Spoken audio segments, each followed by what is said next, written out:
Now this home is almost ready for the pre-installation inspection, and here's what may occur during that process. What we're trying to do is look for ways to save you money, save energy, and make your home more comfortable. Remember we talked about that behind the wall construction detail? Well, here's a very good example of what I'm talking about here. Openings like this allow air to come into the home or out of the home, and that wastes energy, and the end result is wasted money on energy bills.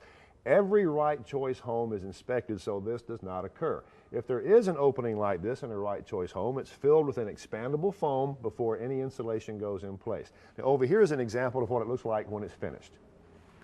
Now this stairway leads up to attic space and bonus room space. In some homes you'll see walls like this with simply a piece of drywall over these studs and oftentimes no insulation behind it.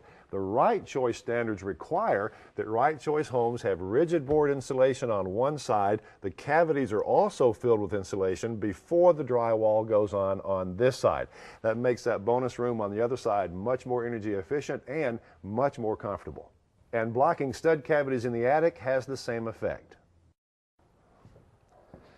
Now, major air leakage can occur through bathroom floors. I'm in the area where the shower will be, the garden tub will be over here, and air can infiltrate the home through areas where wiring comes through, like telephone or security wires, or where the water supply lines come up through the floor or the drain for the shower.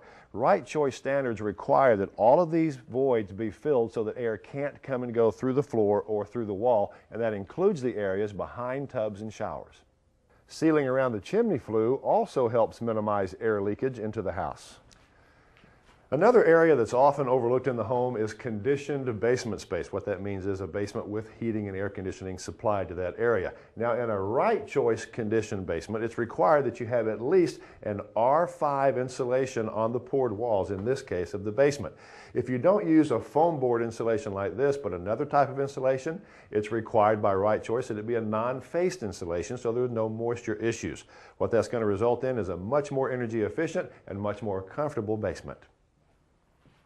Now, another source for major air leakage in the home can typically be found in the home's duct system. Now, of course, the Right Choice technicians perform a visual inspection of all the ductwork to be sure they're sealed properly, but then they'll conduct what's known as a duct blaster test. That's what this machinery is here.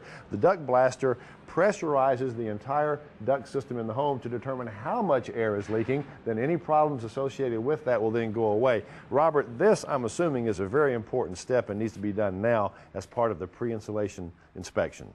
That's right, Pat. If we find any problems right now, we can go back and fix them before insulation and sheetrock goes up, because once that happens, can't get back to it. So once all the criteria is met then in this inspection stage, then it's time for the next level, which of course is the final inspection. That's correct. Okay.